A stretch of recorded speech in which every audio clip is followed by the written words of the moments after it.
Shanti. This is the Sakar Murli of 5 of October 2024. Essence, sweet children, Baba has come to make you children renounce this land of sorrow. This renunciation is unlimited. Question: what is the main difference between the renunciation of those sannyasis and your renunciation? Answer: those sannyasis leave their homes and families and go to the forest, but you do not leave your homes and families and go to the forest. Whilst living at home, you consider the whole world to be a forest of thorns. You renounce the whole world with your intellect. Om Shanti. The spiritual father sits here and explains to you, spiritual children, every day. Because you have been senseless for half a cycle, he has to explain every day. First of all, human beings want peace. Souls are originally residents of the land of peace. The Father is constantly the ocean of peace. You are now receiving your inheritance of peace. People say, "O bestower of peace, take us from this world to our home, the land of peace." That is, give us the inheritance of peace. People go and say in front of the deity idols and say, "Baba, give us peace." Because Shiv Baba is the ocean of peace. You are now taking your inheritance of peace from Shiv Baba. You definitely have to go to the land of peace by remembering the Father. Even if you don't remember him, you will definitely go there. You remember him so that the burdens of sins can be removed from your heads. You receive happiness and peace from the one Father because he is the ocean of peace and happiness. This is the main thing. Peace is also called liberation. Then there is liberation in life and also bondage in life. From being in bondage in life, you are now becoming liberated in life. In the golden age, there are no bondages. It is remembered easy liberation in life and easy liberation in salvation. You children have understood the meaning of both. Liberation is the land of peace and salvation is the land of happiness. There is the land of happiness, the land of peace, and this then is the land of sorrow. You are sitting here. The Father said, "Children, remember the land of peace, your home." Souls have forgotten their home. The Father comes and reminds you of that. He explains, "O spiritual children, you cannot go back home until you remember me. Your sins will be burnt away by having remembrance. Souls will become pure and go back to their home. You children know that this is an impure world. There isn't a single pure being here. The pure world is called the Golden Age and the impure world is called the Iron Age, the kingdom of Rama and the kingdom of Ravan. The impure world is established in Ravan's kingdom. This is a predestined play. The Unlimited Father explains this. He alone is called the truth. Only at the confluence age do you listen to the true things, and you then go to the golden age. Then in the copper age, the kingdom of Ravan begins. Ravan is the devil, and the devil can never speak the truth. This is why it is said Maya is false and the body is false. Souls are false and bodies are also false. The sanskars are recorded in souls. There are the four metals: gold, silver, copper, and iron. All the alloy is removed with the power of this yoga and you become real gold. When you are in the golden age, you are real gold. Then when silver becomes mixed into you, you are called the moon dynasty. Then in the copper and iron ages, the alloys of copper and iron become mixed into you. The alloy of silver, copper, and iron that became mixed into you are then removed with yoga. At first, all of you souls are in the land of peace, and then you are the first ones to go to the golden age. That is called being golden aged. You are real gold. All the alloy is removed with the power of yoga and you, and only real gold is then left. The land of peace is not called the golden age. The golden, silver, and copper ages are said to be here. In the land of peace, there is just peace. When souls first take bodies, they are called golden aged, and the world itself becomes the golden age. Bodies are made of the five Satopradhan elements. When souls are Satopradhan, their bodies too are Satopradhan. Then at the end, you receive ironized bodies because alloy is mixed into souls. So it is this world that is called the golden and silver ages. So, what do you children now have to do? You first have to go to the land of peace, and this is why you have to remember the Father, because only then will you become Satopradhan from Tamopradhan. This takes as much time as the Father stays here. He doesn't take part in the golden age. When a soul receives a body, it is said this one is a golden aged human soul. It wouldn't be said a golden aged soul. No, it is a golden aged human soul. And it then becomes a silver aged human soul. So you are sitting here and you have peace and also happiness.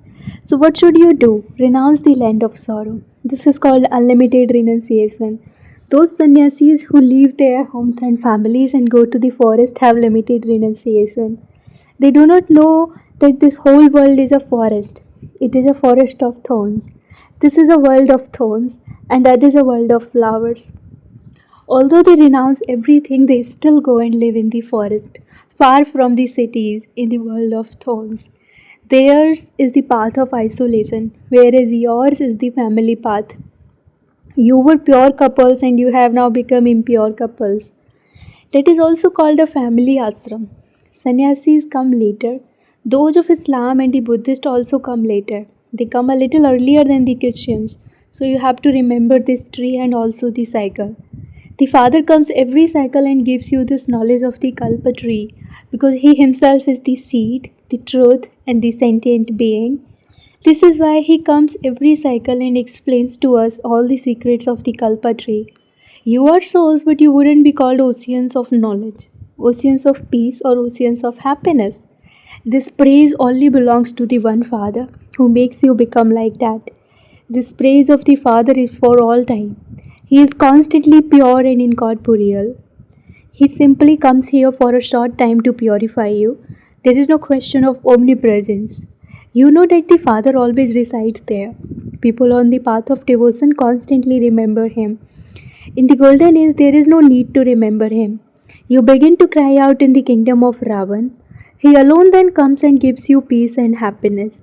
So you definitely remember Him at times of peacelessness. The Father explains, I come every 5,000 years. For half of each cycle there is happiness, and for half a cycle there is sorrow. It is only after half a cycle has passed that the kingdom of Ravan begins. The first number, the root of all vices, is body consciousness. Only after that do all the other vices come. The Father now explains, consider yourselves to be souls and become soul conscious. Recognition of souls is needed. People simply say a soul sparkles in the center of the forehead. You now understand that that is an immortal image. This body is the throne of this soul, this immortal image. A soul sits in this forehead. This is the throne of this immortal image. All are living immortal thrones, not the wooden immortal throne that people have made in Amritsar. The Father has explained all human beings have their own immortal thrones. A soul comes and resides here. Whether it is the golden age or the iron age, it is these human bodies that are the thrones for souls. So there are so many immortal thrones. All human beings are the thrones of the immortal souls. A soul leaves a one throne and immediately takes another. First of all, the thrones are small and then they grow larger. This body, this throne becomes small and large, but the wooden throne that the Sikh calls the immortal throne cannot become larger or smaller. No one knows that four heads are the immortal thrones of all human beings. Souls are immortal and are never destroyed. Souls receive different thrones. In the golden age, each of you receives a very first class throne, which is called a golden aged throne. Then you souls receive silver, copper, and then iron aged thrones. So if you want a golden aged throne, you definitely do have to become pure. Therefore, the Father says, constantly remember me alone, and the alloy in you will be removed. You will then receive deity thrones. You now have thrones of the Brahmin clan. You souls have the thrones of the most auspicious confluence age, and you will then receive deity thrones. People of the world do not know these things. It is only after becoming body conscious that people continue to cause sorrow for one another. That is why this is called a land of sorrow. The Father now explains to you, children, remember the land of peace, which is your real place of residence. Remember the land of happiness and continue to forget this land of sorrow. Let there be disinterest in this. It isn't that you have to renounce your homes and families like the sannyasis do. The Father explains on the one hand that is good, but on the other hand it is bad. Everything of yours is good. Their Hatha Yoga is good and also bad because when the deities go onto the path of sin, purity is definitely needed to support Bharat. So they help in that too. Bharat alone is an imperishable land. It is here that the Father comes. So the place where the unlimited Father comes is the greatest pilgrimage place of all.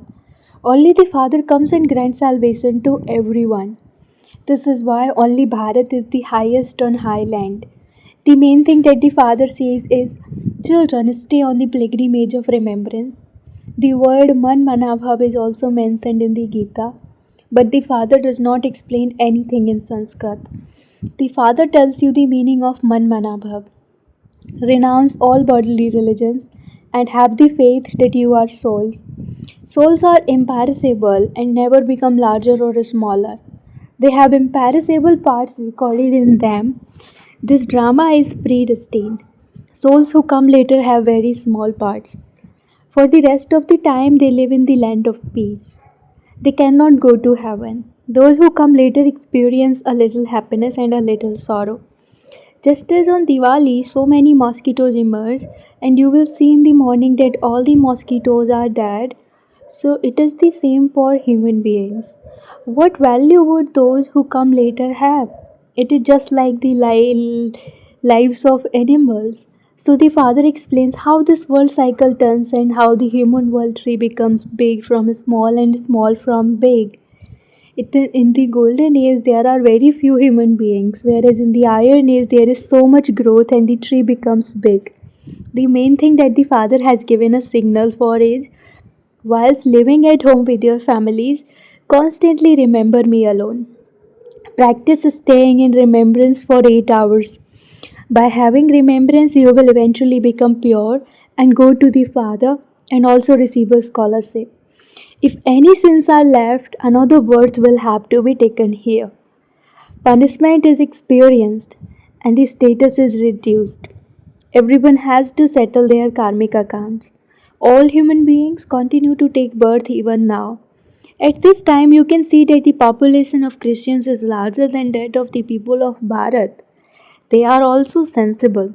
The people of Bharat were 100% sensible, but they have now become non sensible because they are the ones who receive 100% happiness and then they are the ones who receive 100% sorrow. The others come later. The Father has explained what the connection is between the Christian dynasty and the Krishna dynasty. The Christians took away your kingdom and you will get it back from the Christian dynasty. At this time, the Christians are stronger. Bharat is receiving help from them. Bharat is now starving and so return service is taking place. They took away a lot of wealth, diamonds and jewels from here. They became very wealthy and so they continue to send that wealth back. They are not going to receive anything. No one recognizes you children now. If they were to recognize you, they would come and take advice from you. You are the godly community who follow God's advice. You are the ones who will change from the godly community to the deity community. You will then become the warrior, merchant, and Sudra communities. At this time, we are Brahmins and we will then become deities and then warriors. Look how good the meaning of hum so is. This is a game of somersaulting and it is very easy to understand. But Maya makes you forget, and then from being full of divine virtues, she makes you full of devilish traits. To become impure is a devilish trait. Acha, to the sweetest beloved, long lost, and now found children, love, remembrance, and good morning from the mother, the father, Bap Dada. The spiritual father says Namaste to you, spiritual children, and the spiritual children say Namaste to the spiritual father. Essence for dharana number 1. In order to receive a scholarship, practice remembering the Father for at least 8 hours whilst living at home with your family. Only by practicing remembrance will your sins be cut away and will you receive a golden aged throne. Second, have unlimited disinterest in this land of sorrow and remember your original place of residence, the lands of peace and happiness. Do not become body conscious and thereby cause anyone sorrow. Blessing. May you understand your karmic accounts and make your state unshakable and so become an easy yogi. While moving along, if some karmic account comes in front of you, neither let it cause upheaval in your mind nor let it make your stage fluctuate. Okay, it has come. So just recognize it and finish it from a distance. Do not now become a warrior. The Almighty Authority Father is with you, and so Maya cannot shake you. Simply put your foundation of faith into a practical form and use it at the right time, and you will become an easy yogi. Now become a constant yogi, not a warrior who battles. Slogan. In order to remain double light, hand over all your responsibilities to the Father. Slogan. In order to remain double light, hand over all your responsibilities to the Father. Om Shanti.